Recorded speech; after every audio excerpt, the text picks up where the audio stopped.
आज की क्लास में हम डिस्कस करेंगे रिव्यू टैब को या रिव्यू मेन्यू को। एमएस वर्ड 2016 की रिव्यू टैब को हम डिस्कस करेंगे, क्या क्या ऑप्शन रहते हैं, कैसा क्या रहता है। इससे पहले की क्लास में अपन ने मेलिंग, रेफरेंस, सभी जो और प्रीवियस मेन्यू है आपके वो डिस्कस कर चुके हैं। अब हम आते हैं रिव्यू मेन्यू में। सबसे पहले नंबर का ऑप्शन हमें यहाँ पे दिख रहा है स्पेलिंग एंड ग्रामर चेक। ये ऑप्शन क्या करेगा, आपका एमएस वर्ड में आपने जो भी डॉक्यूमेंट बनाया है उस डॉक्यूमेंट में आपने कहीं पे कोई स्पेलिंग मिस्टेक की होगी तो वो आपको डिटेक्ट करके देगा, ढूंढ कर देगा। और आपने कहीं पर ग्रामेटिकल मिस्टेक भी की होगी उसको भी आपका ढूंढकर यही ऑप्शन देगा। दोनों काम करेगा, स्पेलिंग गलती भी ढूंढेगा और कहीं पे आपका सेंटेंस बनाने में कोई गलती हुई होगी इंग्लिश में तो उसको भी ढूंढ के ये बताएगा कि यहाँ पे आपने मिस्टेक की है। ठीक है। इसका एक शॉर्टकट की रहता है, शॉर्टकट की है इसकी F7, फंक्शन की है F7। आप प्रेस करोगे तो क्या होगा, आपका spelling and grammar check operation start हो जाएगा। और स्टार्ट होने के बाद यहाँ पे लिखा आ रहा है spelling and grammar check is completed. कोई भी एरर नहीं मिला। अब अपन एक एरर बनाते हैं, यहाँ पे अपन कोई भी एक स्पेलिंग को क्या करते हैं, गलत करते हैं। किया तो जैसे ही अपन ने ये स्पेलिंग मिस्टेक की अपन देख पा रहे हैं यहाँ पे रेड अंडरलाइन आने लगा है। ठीक है, देखो पहले ग्रामर चेक हुआ, स्पेलिंग चेक हुई, कोई भी एरर नहीं आया। लेकिन अब इसको यहाँ पर एक गलती मिली और उसने यहाँ पर अपन से ये बोला कि आपको इनमें से क्या चीज लिखनी है, या आपको ये आपकी स्पेलिंग बिल्कुल सही है तो आप इसको क्या कर दोगे, इग्नोर कर दोगे।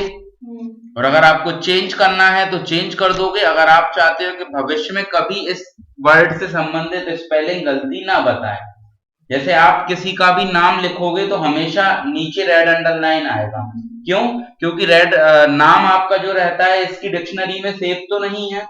आपको आपका नाम परमानेंट सेव करके रखना है कि इसके नीचे कभी भी रेड अंडरलाइन ना आए, तो आप इसको कर दोगे ऐड।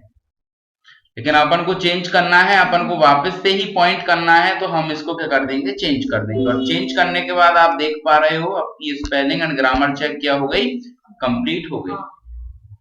इसके बाद आपका जो सेकंड नंबर का ऑप्शन है, सेकंड नंबर का ऑप्शन है आपका थिसॉरस। ठीक है, थिसॉरस का मतलब ये होता है कि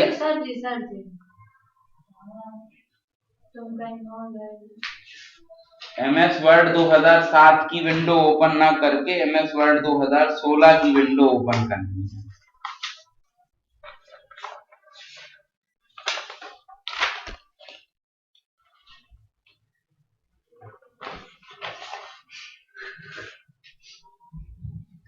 एमएस वर्ड 2016 में आपका थिसॉरस ही है। रिसर्च ऑप्शन जो है एमएस वर्ड 2007 में है। ठीक है, थिसॉरस ऑप्शन से क्या होगा, आप किसी भी शब्द का पर्यायवाची और उस शब्द को क्या क्या बोल सकते हैं, विलोम शब्द, वो आप इस ऑप्शन की मदद से ढूंढ सकते हो। आपको किसी भी शब्द का पर्यायवाची और विलोम ढूंढना है तो थिसॉरस ऑप्शन की मदद से आप उसको क्या कर सकते हो, ढूंढ सकते हो। इसके बाद आप आओगे, नेक्स्ट ऑप्शन है आपका वर्ड काउंट। आपने कितने शब्द लिखे हुए हैं, कितनी लाइन लिखी हुई हैं, पेज कितने लिखे हैं 1, वर्ड कितने लिखे हुए हैं 388, कैरेक्टर नो स्पेसिंग, बिना स्पेस के कितने कैरेक्टर हैं 1766, 1766, और विथ स्पेस, स्पेस के साथ भी काउंट किया है तो 2149।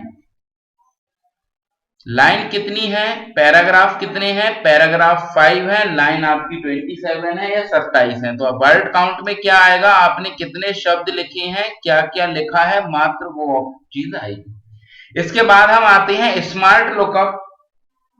स्मार्ट लुकअप वाला जो ऑप्शन है, आप किसी भी शब्द को सिलेक्ट करते हो, उस शब्द के बारे में आपको और ज्यादा जानकारी ढूंढनी है। मान लो एक शब्द लिखा है यहाँ पे इंडिया, और इंडिया से रिलेटेड आपने इंडिया को क्या किया, सिलेक्ट किया और स्मार्ट लुकअप पे क्लिक किया, तो इंडिया से संबंधित ऑनलाइन आपको भारत से या इंडिया से संबंधित जितनी भी जानकारी मिल रही होंगी वो जानकारी आपको इस वाले साइट पे इनसाइट्स वाले ऑप्शन में आपको यहाँ पर देखने को मिल जाएगा।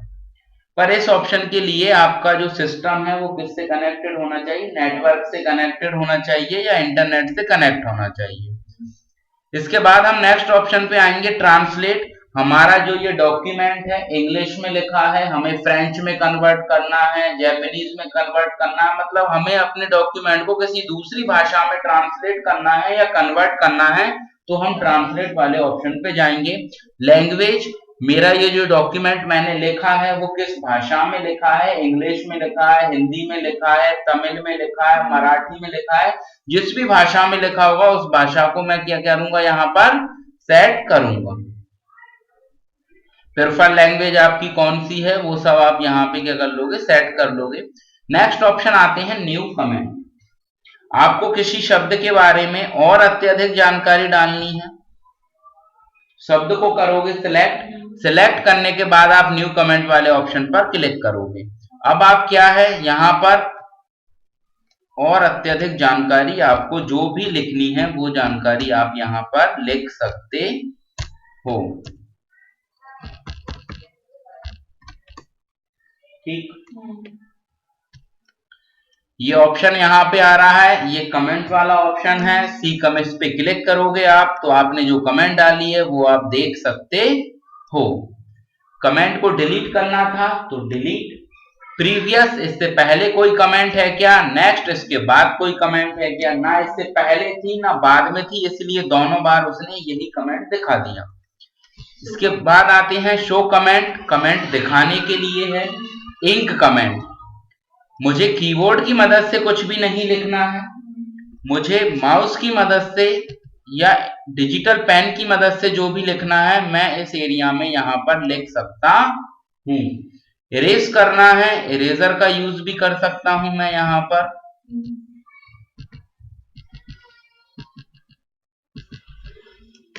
ठीक, इसके बाद हम आएंगे नेक्स्ट ऑप्शन पे, ट्रैक चेंज।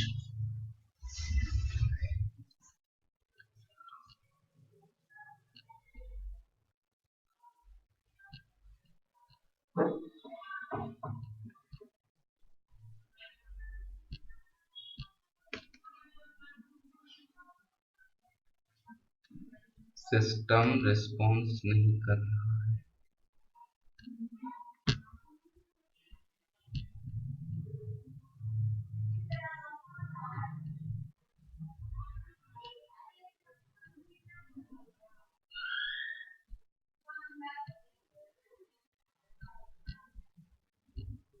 ठीक है, वापस से रिस्पॉन्स करने लगा।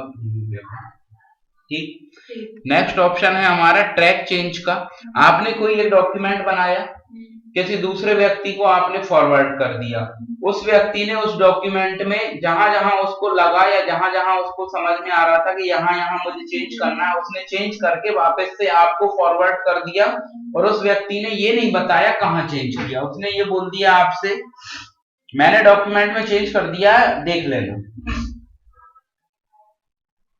हमें तो पता ही नहीं चल रहा, 10 पेज का डॉक्यूमेंट है, अब 10 पेजों को वापस से पढ़ेंगे, पढ़ना पड़ेगा, मजबूरी है। अगर इतना आपको नहीं करना है, अगर आपको 10 पेज वापस से नहीं पढ़ना है, यहाँ ट्रैक चेंज पे जाके आप क्लिक करोगे, और क्लिक करने के बाद जहां कहीं भी सामने वाले व्यक्ति ने बदलाव किया होगा वहां पे आपको यहाँ पर ये रेड कलर का जो आपको वर्टिकल लाइन दिख रही है ये आपको यहाँ पर दिखने लगेगी। उससे आप इजीली क्या कर लोगे, समझ जाओगे कि यार यहाँ पर उस व्यक्ति ने क्या है, डॉक्यूमेंट में बदलाव किया है।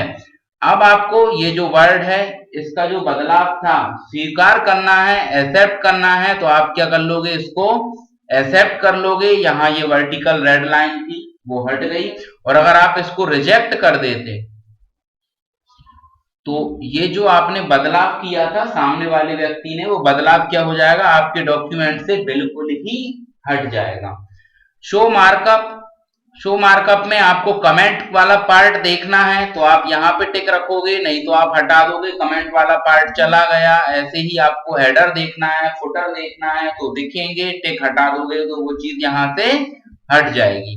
रिव्यू पेन में आपका ये यहाँ पे एक पेन आ गया, आपने डॉक्यूमेंट को कभी बदलाव किया होगा, डॉक्यूमेंट में कभी मॉडिफिकेशन किया होगा, किसी चीज को हटा के कोई नई चीज लाए होगे तो वो यहाँ पर दिखने लगेगा। इसके बाद हम नेक्स्ट ऑप्शन पे आते हैं, एक्सेप्ट रिजेक्ट प्रीवियस। इससे पहले कोई ऐसी चीज है जो स्वीकार करनी है हमें या हटानी है तो डिस्कार्ड कर देंगे, रिजेक्ट कर देंगे। कंपेयर, दो डॉक्यूमेंटों के बीच में कंपैरिजन करेगा।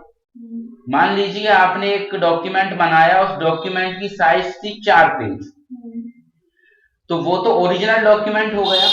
आपने उस डॉक्यूमेंट को बदलाव करते करते करते उसको 3 पेज का बना, तो वो हो गया आपका रिवाइज डॉक्यूमेंट, मतलब मॉडिफाइड डॉक्यूमेंट। अब आप ये देखना चाहते हो कि यार पहले ओरिजिनल डॉक्यूमेंट में ऐसा क्या था जो इस वाले में नहीं है, या मैंने कौन कौन सी चीज हटा दी है। तो आप दोनों डॉक्यूमेंट को क्या करोगे, कंपेयर करोगे। ओरिजिनल डॉक्यूमेंट में आपका 4 पेज वाला डॉक्यूमेंट रखोगे, यहाँ पे आपका 3 पेज वाला डॉक्यूमेंट रखोगे, ओके पर क्लिक करोगे। यहाँ पे ओके अभी आपका एक्टिव नहीं है, जैसे ही आप दोनों फाइलों को डालोगे ओके आपका ऑप्शन एक्टिव हो जाएगा। ओके पे क्लिक करोगे, दोनों में कंपैरिजन आ जाएगा, पहले वाले डॉक्यूमेंट में ये था, इसमें ये नहीं, सब कुछ लिखा आ जाएगा। रेस्ट्रिक्ट एडिटिंग, दूसरे यूजरों को परमिशन ना देना। ठीक है, आपने एक डॉक्यूमेंट बनाया, आपने किसी को भेज दिया, सामने वाला व्यक्ति ने उसमें बदलाव कर दिया, पर आप तो चाहते ही नहीं थे कि मेरे डॉक्यूमेंट में कोई बदलाव कर पाए। तो आप क्या करोगे, रेस्ट्रिक्टेड एडिटिंग पे यहां पर क्लिक करोगे और माइक्रोसॉफ्ट की आईडी बनानी पड़ेगी। उस आईडी से आपको लॉगिन करना पड़ेगा और लॉगिन करने के बाद आप रेस्ट्रिक्टेड एडिटिंग कर सकते हो। आपके अलावा इस डॉक्यूमेंट में फिर कोई भी व्यक्ति क्या नहीं कर पाएगा, मॉडिफाई नहीं कर पाएगा, बदलाव नहीं कर पाएगा। अगर जिस आईडी से आपने इसको रेस्ट्रिक्ट किया था ना, उस आईडी से आप भी लॉगिन नहीं करोगे तो आप भी बदलाव नहीं कर पाओगे। मतलब उसके लिए मैंडेटरी क्या हो जाएगा, वो आईडी जो माइक्रोसॉफ्ट की आईडी है, जैसे जीमेल पे हमारी एक आईडी बनती है ना, ऐसे ही माइक्रोसॉफ्ट की साइट पर भी आईडी बनती है, फिर वो आईडी एक यहाँ पर कंपलसरी हो जाएगा। नेक्स्ट ऑप्शन पे आते हैं हम, स्टार्ट इंकिंग। स्टार्ट इंकिंग वाले ऑप्शन से क्या होगा, माउस की मदद से मुझे जो भी अपने डॉक्यूमेंट में लिखना है, कीबोर्ड का यूज नहीं करना है, माउस की मदद से मुझे जो कुछ भी लिखना है वो चीज मैं यहाँ पर लिख लूंगा। ये आपकी नया टैब खुल गया है, पेन। हाईलाइट करनी है किसी चीज को, इरेज करना है आपको, तो आपको जो करना है वो आप कर सकते हो। किसी ऑब्जेक्ट को सिलेक्ट करना है, अलग अलग तरीके के आपको पेन चाहिए, हाइलाइटर, थिकनेस बढ़ानी है, कलर चेंज करना है, आपको जो भी करना होगा वो आप यहाँ से कर सकते हो। स्टॉप इंकिंग करोगे, पेन बंद हो जाएगा। ठीक, इसके बाद हम नेक्स्ट ऑप्शन पे आते हैं। रिव्यू टैब में आपके इतने ही ऑप्शंस थे। सबसे पहले number spelling, thesaurus, word count, smart lookup, translate, language, comment से संबंधित ही है ये पूरा ऑप्शन। ट्रैक चेंज, डॉक्यूमेंट में अगर कोई मॉडिफिकेशन हुआ तो वो बताने के लिए है। एक्सेप्ट, डॉक्यूमेंट में बदलाव स्वीकार करने के लिए या हटाने के लिए। रिजेक्ट, आप चाहते हो कि आपके डॉक्यूमेंट में आपके अलावा कोई और दूसरा एडिट ना कर पाए, तो आप रेस्ट्रिक्ट एडिटिंग कर दोगे और आपको पेन की मदद से लिखना है, डिजिटल पेन की मदद से, तो स्टार्ट इंकिंग वाले ऑप्शन का आप उपयोग करोगे। रिव्यू टैब में आपका इतना ही है। ठीक है, हमारे चैनल को सब्सक्राइब कीजिए और बेल आइकन प्रेस कीजिए लेटेस्ट टेक्नोलॉजी वीडियो सबसे पहले देखने के लिए।